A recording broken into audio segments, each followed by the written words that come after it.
Продолжам со прашањата пристигнати до пресцентарот на ВМРО-ДПМН.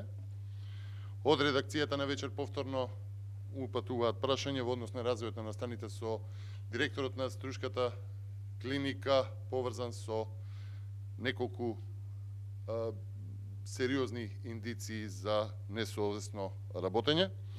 Почитувани, сведоци сме на уште еден скандал кој што доколку не излезеше во јавноста преку медиумите, институциите се уште топката ќе си ја префрла меѓу себе, онака како што тоа го правеа повеќе од половина година, а сега гледаме дека можеле да реагираат.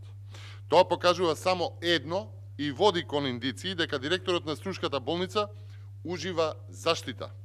Тој е поставен од министерот Венко Филипче и толериран од министерот Венко Филипче. Па колку животи треба да се жртвуваат за Филипче да побара одговорност, што треба се да се случи и се да излезе во јавноста и уште колку животи да бидат ризикувани за Филипче да побара одговорност од, како што го нарекуваат, доктор Менгеле во Струга. Ви благодарам.